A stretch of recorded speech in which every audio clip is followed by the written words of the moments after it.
Senator Sullivan, sorry, Senator Sullivan. Thank you, Madam Chair. I don't even know where to begin here. I too am very disturbed. We had a discussion last hearing, Ms. Sohn, on your tweets. And look, we're not nominating you for any normal assistant secretary. You're the you're going to be an FCC commissioner, enormous power. What's his name? Particularly as it relates to free speech, particularly as it actually relates to liberty in our country. And I think Senator Scott raises some really important points, which is, I don't see how you can be unbiased. Fox News is state-sponsored media, propaganda. Republicans know the only way they can win an election is to suppress the vote. These are yours. Here's a retweet. Your raggedy white supremacist president and his cowardly enablers would rather kill everybody than stop killing black people. That's a retweet. Damn, that's way out there, right? I mean, do you think most Republicans are racist and white supremacists?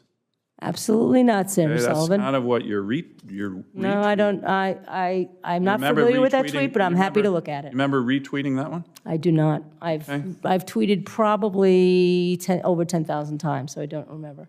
Look, I think the average American, whether you're Republican or Democrat, is tired of this, right? The number of Biden nominees who come out here and have tweeted about Republicans being white supremacists and racists, it seems like that's how you get nominated in this administration. You're one of them. We've had a bunch here. People are just tired of it. You know, I raised issues with the comptroller of the currency. She was socialist views. A lot of Republicans had issues with her. Democrats, too. They pulled her nom. You know what she said when she was asked about Republican criticism of her views? Quote, they're racist. People are just tired of this.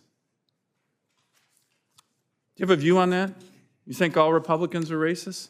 Absolutely not. And as I just told Senator Scott, I have praised many Republicans on Twitter, off Twitter, in press releases, and in giving them awards when I was in the nonprofit, when I ran a nonprofit. Your organization that you ran for many years, Public Knowledge, I believe, they called this hearing pointless. Do you think this hearing's pointless? I have not been affiliated with Public Knowledge for 8 years. I left in 2013. Their opinion is their opinion. My question, do you think this hearing... No, I definitely think it has a point. Do you think that that the U.S. Senate having a committee looking at the ethics and recusal issues of a very important, powerful nominee, do you think that's pointless? No, Senator Sullivan, and I'm here to answer all your questions. I'm happy to answer every question that you have for me. I will answer it honestly and to the best of my knowledge. So you don't agree with some of the far-left organizations who wrote Senator Schumer calling on Chairman Cantwell to be removed because of this hearing? Of course I don't. Okay. Of course I don't. I don't either. I think Chairman Cantwell's doing a good job in this. I agree. Well, let me get to the point of the hearing. And again, I just have a hard time thinking you can be neutral when you've been so involved. So you have this recusal, but I think your recusal raises more questions than answers. By the logic of your recusal letter, shouldn't you be recusing yourself from proceedings involving every issue that Public Knowledge has filed while you were president? Absolutely not. Why? So I explained this before. And please be brief, because I have more questions. Okay. The reason that I filed this letter was because I was addressing specific concerns, including by you, Senator Sullivan, about my involvement with low caste. I should have, you missed this earlier in the hearing, but I should have put that in the letter. I did not. Instead, I tied it to precedent. That Chairman Kennard did similarly voluntarily recuse. I tied it to a 12-year-old petition, but certainly it had to do with the concern of I counted no fewer than 8 members of this committee over my involvement with low caste. But the 1,100 different public filings by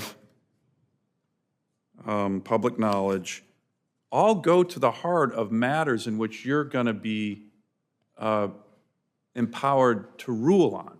So you have come in as the president and co-founder of that organization with all kinds of views as it relates to many of these issues, not random issues, issues front and center in terms of your power should you be confirmed.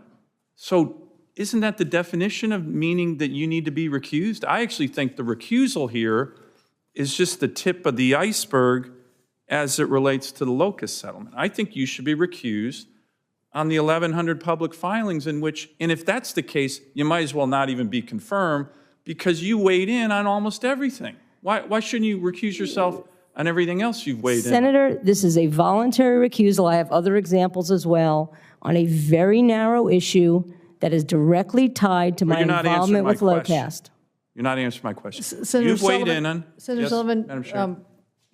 She has. These are important. I I'm understand. not badgering her. I'm trying to get her to answer my question. Okay, she said she will answer your question. We do have a vote underway, and so everybody's gotten their first 5 minutes. Would you yield to Senator Wicker for his